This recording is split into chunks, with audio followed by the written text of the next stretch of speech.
Hai teman-teman, kembali lagi bersama saya David Cherry dan pada video saya kali ini saya ingin bicara mengenai CSR. Nah, apa itu CSR? CSR itu adalah Company Social Responsibilities. Nah, jadi kalau di perusahaan-perusahaan besar biasanya itu mereka ada kewajiban dan dituntut oleh hukum juga, bahwa mereka harus menyisihkan sekian persen dari penghasilan untuk ya itu CSR tadi, Company Social Responsibilities, yang berarti mungkin kalau di perusahaan besar mereka ada penggalangan dana untuk panti sosial, apa sih, acara-acara sosial dan sebagainya, atau mungkin mereka bangun sekolah, atau mungkin bangun pembinaan atlet atau segala macam. Itu yang kelas besar ya. Tapi kok kalau misalkan saya cuma pedagang kecil-kecilan, pedagang kelontong, saya cuma buka warung, saya cuma buka gerobakan, apakah kita masih ada CSR bullshit seperti itu?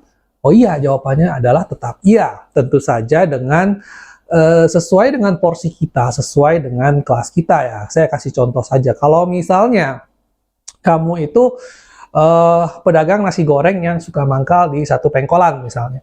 Nah, corporate social responsibility kamu mungkin bukannya mengeluarkan dana bergelontoran berapa ratus ribu tiap bulan, enggak.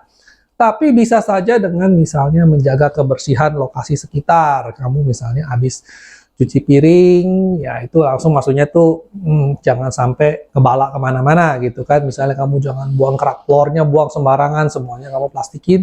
Dan kamu bersihkan kondisi sekitar. Tentu saja itu juga bagus untuk dagangan kamu sendiri ya, karena siapa sih yang mau makan kalau misalnya tempatnya jorok. Nah, kalau kamu misalnya warung, toko, kantor, ruko gitu kan misalnya. Mungkin menurut kamu kalau saya sendirian doang sih nggak gitu banyak efeknya ya.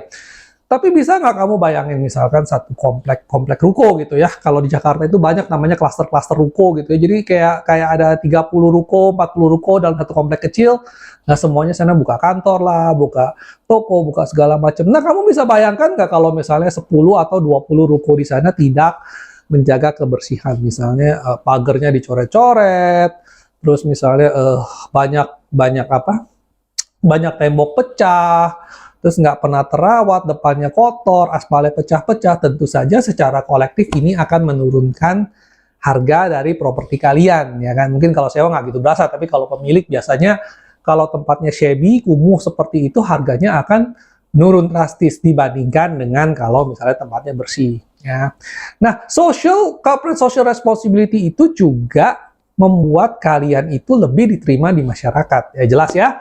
Kalau misalnya kamu sering mengadakan bakti sosial, sering mengadakan acara, sering subsidi misalnya untuk 17-an atau dan maksud saya bukan kata subsidi di sini ya bukan cuma sekedar ada apa sih, ada selebaran iuran kamu bayar. Bukan, kalau itu namanya semua orang juga melakukan, tapi melakukan lebih dari yang kamu haruskan. Misalnya pabrik ini mengadakan lomba catur aja lah, lomba catur berhadiah total 300.000, misalnya 500.000 ya untuk warga sekitar. Atau misalnya mungkin lomba bulu tangkis, lomba futsal. Kalau futsal mungkin mahal ya, tergantung dari kebijakan dan dana yang dialokasikan. Tapi intinya adalah kalau kamu ada niat, perusahaan kamu ada niat, sebagai pemilik kamu ada niat, banyak hal yang bisa kamu lakukan. Misalkan membersihkan selokan sekitar saja ya, misalnya sih merenovasi warung yang terletak pas di depan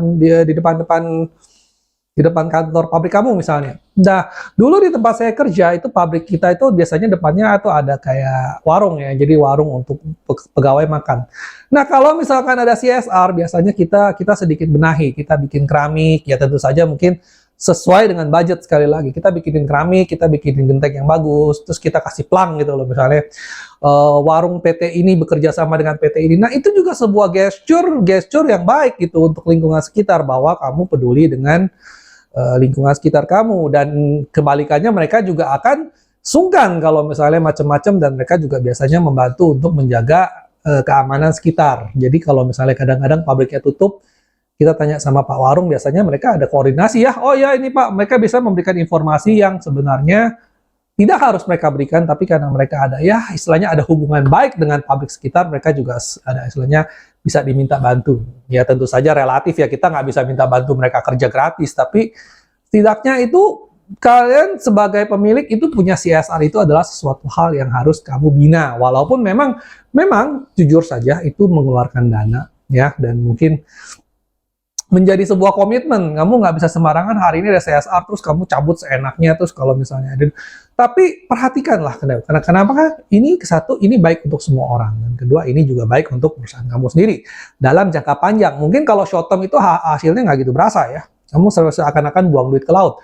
Tapi kalau misalkan secara berkesinambungan, itu kan, image kamu akan terbina sebagai sebuah perusahaan yang peduli lingkungan. Nah, jadi jangan gunakan sebagai apa sih, saya masih kecil, saya masih belum untung, saya masih masih gimana lah istilahnya aja nih. Bahkan dalam setiap level pun semua orang mempunyai semacam kewajiban pada lingkungan di tempat mereka bekerja. Ya, tentu saja sekali lagi dan terakhir kali saya bilang relatif dengan kemampuan kalian. Kalau misalnya kalian cuma buka warung, ya juga nggak ada yang expect kalian untuk berjor-jor berapa puluh juta untuk betulin aspal jalan, ya mungkin nggak. Tapi kalau perusahaan kamu besar, ya tidak ada salahnya gitu loh. Kamu juga memberikan sesuatu yang lebih kepada lingkungan sekitar tempat kamu bekerja. Nah oke, sekian saja video saya kali ini. Terima kasih telah menonton. Semoga menggerakkan hati kalian untuk sedikit peduli mengenai CSR ya, Corporate Social Responsibility. Oke, terima kasih.